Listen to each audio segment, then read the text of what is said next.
World War II is a scar upon human race forever. World War II is supposed to have taken the lives of anywhere between 11 to 12 million people.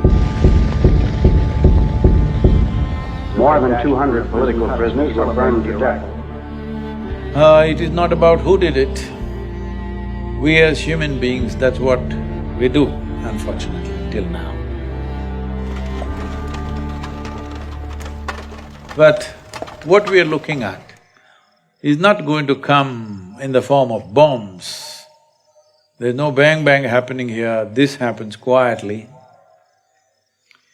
Every responsible scientist in the world is saying by 2045, we'll be producing 40% less food on the planet and our population will be 9.2 billion people. If it goes this way, World War II will look like a small blimp, because if 40% less food means it's estimated in 6 months, about 1.5 to 1.7 billion people can die.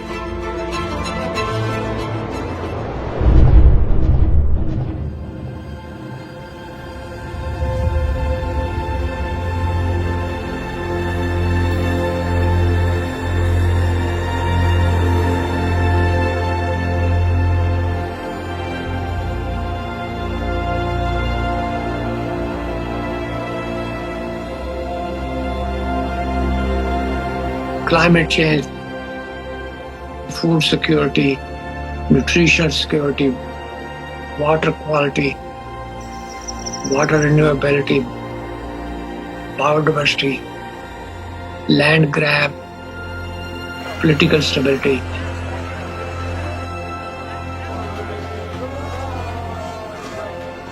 Human health, well-being, peace, prosperity. Soil is the basic of all that.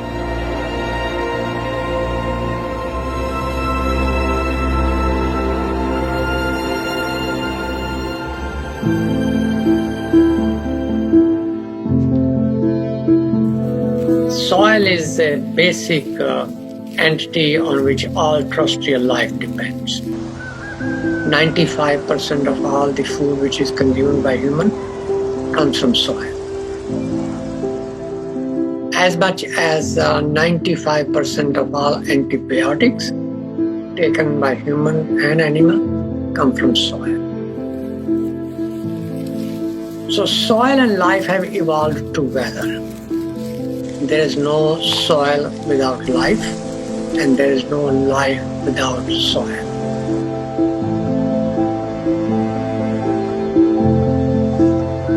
In a handful of soil, there are over 5 to 7 billion organisms.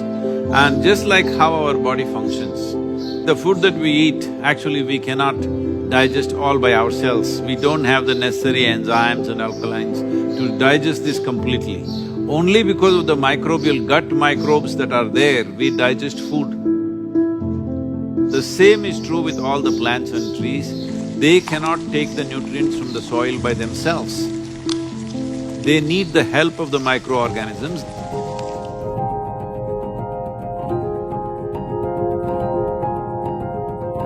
Good guy bacteria, good guy fungi, protozoa, nematodes, microarthropods, earthworms, incatriotes, all of those organisms are required to have a good, healthy soil so your plant gets the balance of everything that it needs every second of every day.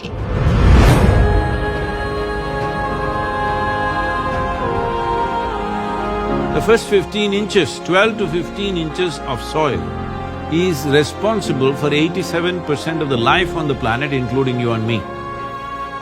And that today we are using machines where they're plowing almost like 12 to 14 inches deep and leaving it open to the sun. This is like we peel off our skin and stand in the sun, you know? You will be screaming. That's exactly what the land is doing. Land is screaming, but nobody's hearing. Just plowed and left open, killing all the microbial activity.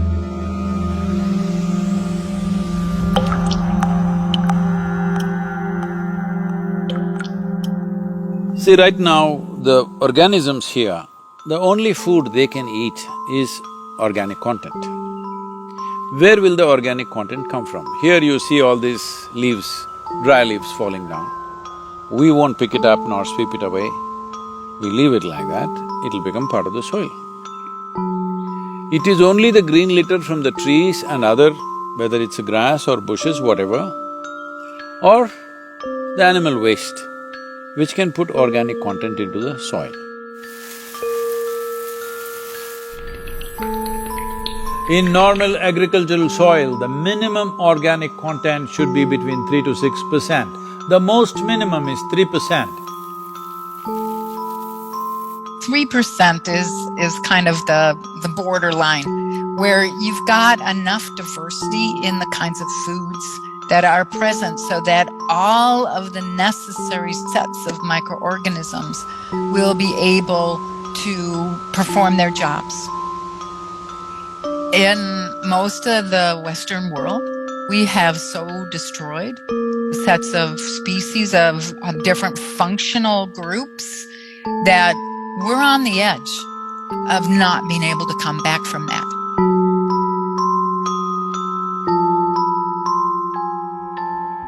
Over 62% of India's soil has organic content less than 0.5%. Entire southern Europe, the soil organic content is just around 1% or below. Over 50% of the topsoil in whole of United States is gone. You've heard of dinosaurs going extinct, dodos going extinct, but this is a question of soil extinction. See, this is sand. If you add enough organic content into this will become rich soil. Similarly, if you take all the organic content out of the soil, it will become sand. So this is called as desertification in the world. World's agricultural soils are becoming sand or turning into a desert largely across the world because there is no organic content.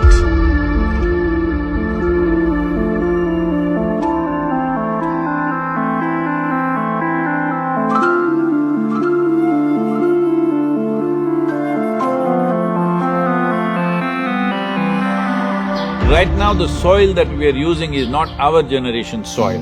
We are using up the soil of the unborn child. We have no business to do that, because soil is not our property, it's a legacy that's come to us, and it's a legacy that we should leave behind, living soil. Because once there is no richness in soil, there is no way there is richness in life.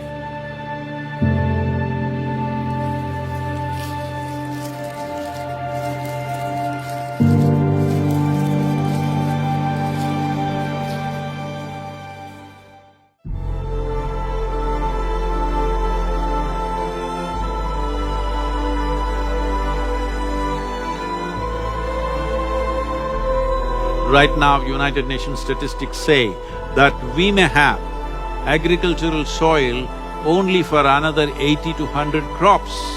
This means it is a matter of 40 to 50 years. After that, there could be severe food shortages, and getting rich organic land or soil will become the basis of battles and wars on this planet.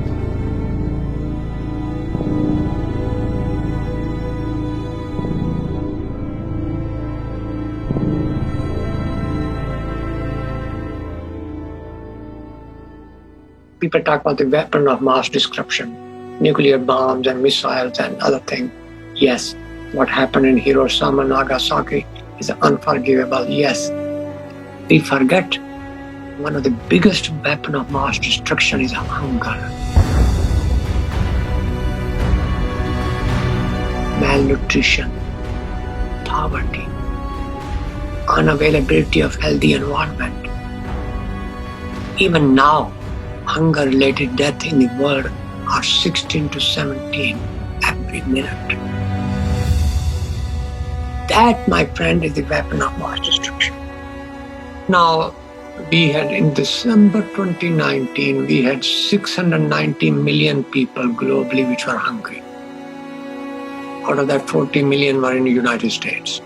So, it's not just Timbuktu or some part in India or elsewhere. even in the US. I was talking to the WFP director who is from United States. He said that by 2035, there could be severe famines in Chicago and Illinois region because the soil conditions have depleted so badly, it can easily happen. Civil wars are expected. By 2035, 2040, they're expecting many civil wars within countries because not everybody in a given country will have food, so naturally there'll be fights. If 40% less food in India means 40% of the people don't have food, you think they'll just get hungry and sit in a corner? No, they will do things that you can't imagine. You must understand, whole human civilizations have been built only because of the fire of the belly to fulfill this.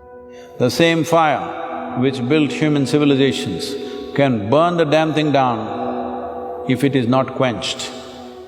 Do not underestimate that.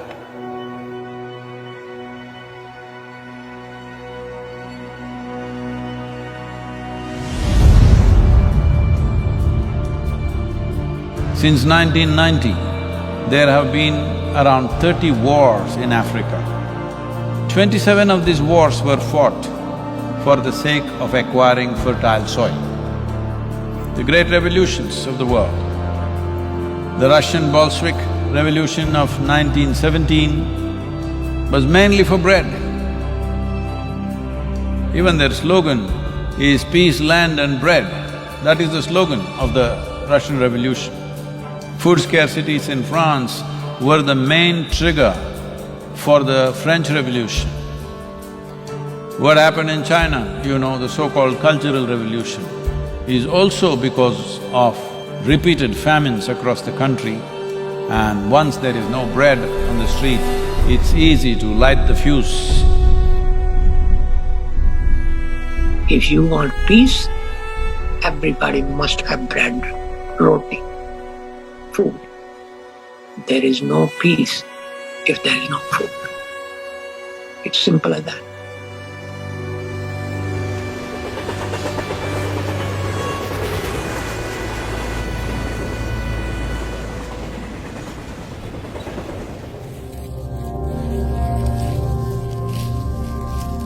Soil is a most neglected part of the human environment.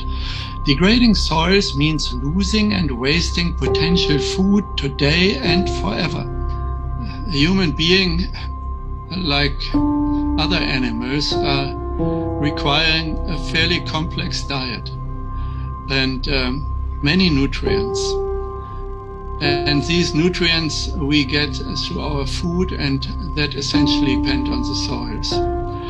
So the soils, rich in nutrients, in minerals, are a precondition for a healthy diet. There's a direct link between soil quality in terms of nutrients and diet quality in terms of what we eat. So that is not well understood by many people. You have to put into the soil nutrients, nitrogen, phosphorus, potassium, micronutrient, calcium, magnesium, potassium, organic matter, content which is mineralized intake. It must be returned back to the soil in one form or the other for soil to be productive. Soil produces straw, grains, roots.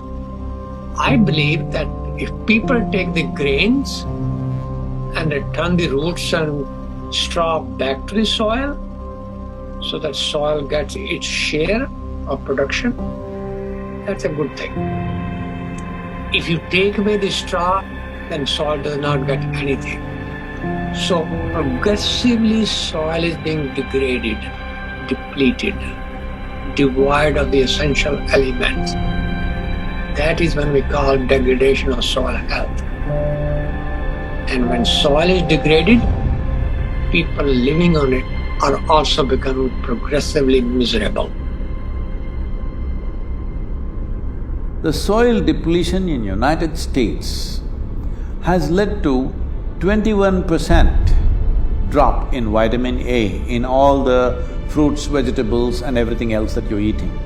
30% drop in vitamin C, 37% drop in iron levels, 27% drop in calcium levels.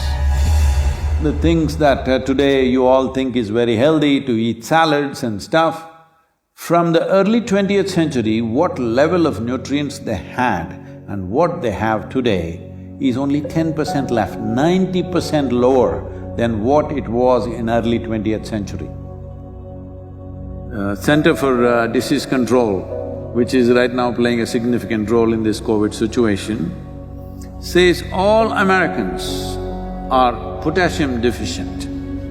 90% of the Americans have vitamin E deficiency, 70% have vitamin K deficiency, 52% don't have enough magnesium, 43% don't have enough vitamin A, 40% don't have enough vitamin C.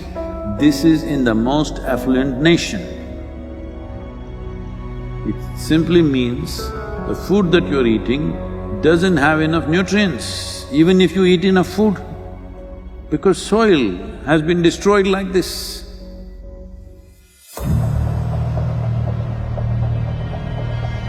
One serious problem that the world is facing right now is, by 2030, it is expected 1.6 billion people will migrate. Out of this, 0.9 billion will come from Africa. See, when people migrate in an unplanned way, what they go through is unbelievable. Especially women and children. What they go through in unplanned migration where they're being dragged through all kinds of unfamiliar terrain, what happens to them is unbelievable. Nobody should face this. All young women like between 14 to 18 years of age, they're being seriously exploited. It is expected that in India, about 220 million people will move to urban centers in the next 8 to 10 years' time. Tell me, in your city, do you have place for another 20-30 million people extra? This will happen in a big way across the world.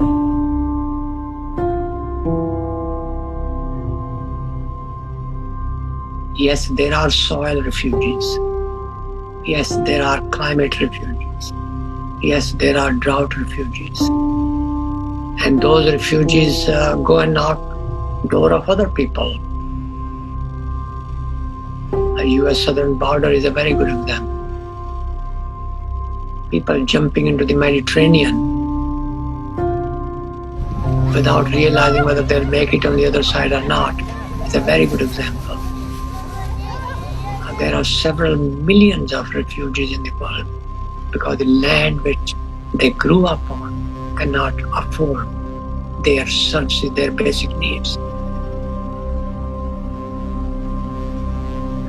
Eventually the solution lies to make sure that the soil can support them.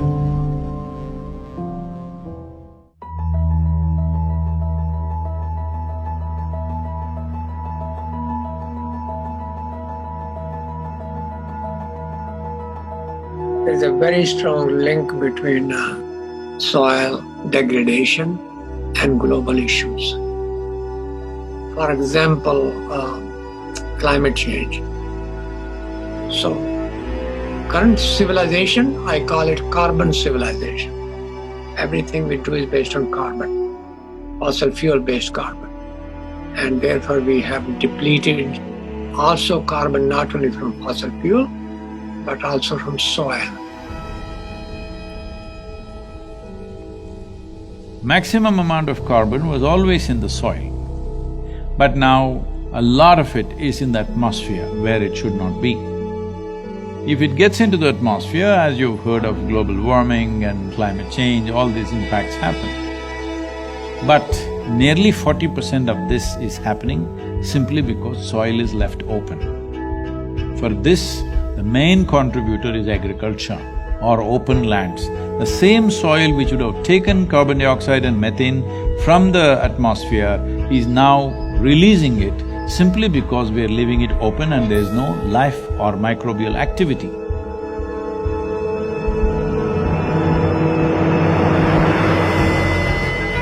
When the global mean temperature goes from 0 to 1, that's a big thing. Go from 1 to 2, it's a massive thing. Go beyond 2, you're in a disaster zone. We are now on our way to a warming of 3 degrees Celsius. And we're doing it in a blink of time. I mean, it's just this extraordinary exponential rise of temperature on Earth. But if we can take carbon dioxide from the atmosphere through plants and put it back to the soil and keep it there, then we deplete the carbon from the atmosphere and make global warming lesser serious problem. The Brazilian part of the Amazon rainforest has, according to the latest science, tipped over from being a carbon sink for thousands of years, one of the most important carbon sinks on planet Earth, to now being a carbon source. So it has already tipped over and is releasing more carbon than it's taking up. So soil has become, you know, if anything, even more important, even existential.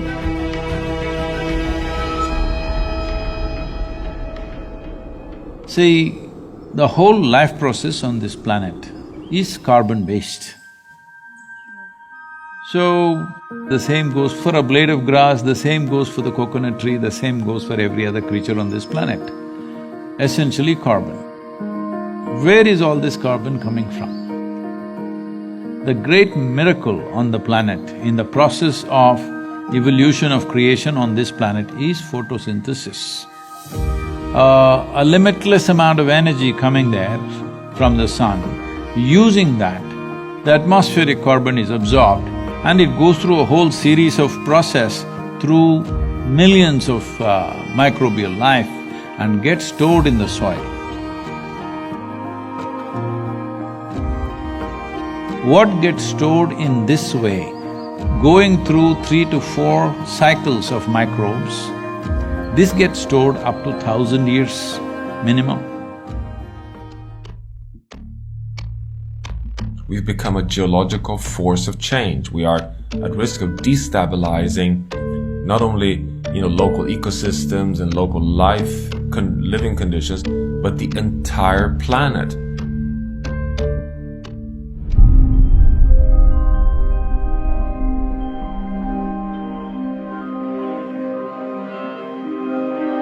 United Nations says we only have 60 years of agricultural soil left.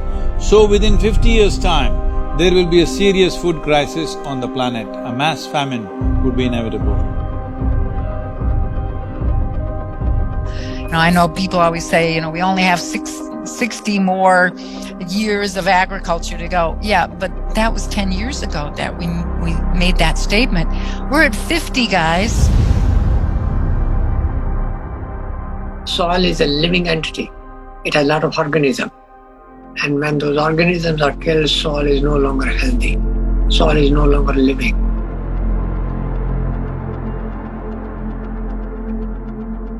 Soil cannot create the ecosystem services. When soil dies, everything else dies with it, including us.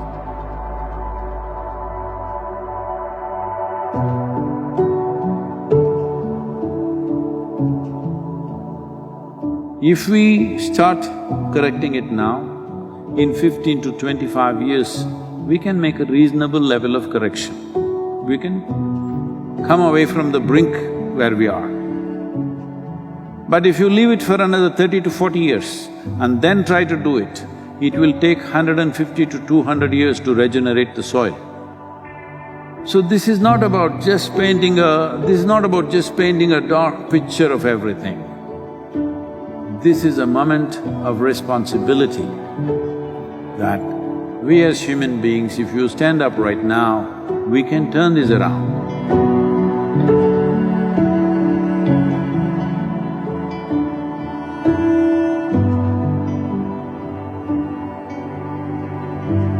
Soils is the very basis for biology and human life, but we also know that we cannot destroy nature to feed humanity, because that will threaten the stability of the planet, which means the life support for humans and all species on Earth.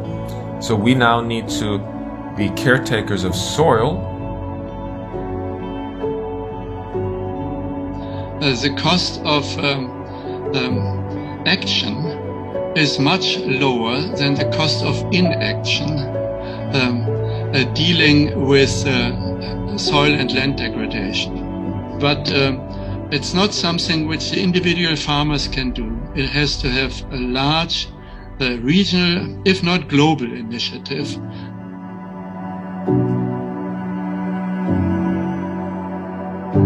This depletion of soil has happened because we have not put back the organic content back into the soil of what we're taking out.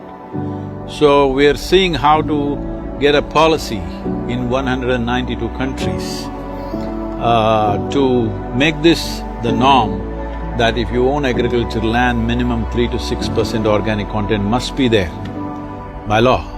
Initially by recommendation, then by incentives, and then by law, by mandatory law, it has to happen. If it's not in the law, then we don't know what they will do tomorrow. That's what we have done, isn't it? From previous generation to this generation, in one generation we've ruined it because there was no law. If there was a law, minimum agriculture content should be… organic content should be there in it, we would have kept it that way. So first and foremost thing is to bring the law. To bring the law, what is needed? This is a democracy. That means people are the power, it's people's power. That's what it means. So there are two very powerful things in your hands right now. One is your vote, another is your microphone. Hello? That means your voice. So this is important. The people of the world have to speak and say, we are ready for long-term solutions, we are ready for long-term commitment, we are ready for a long haul, we are willing to pay the price for the well-being of future generations. This is why the Save Soil movement is not about action, but it's about bringing policy change.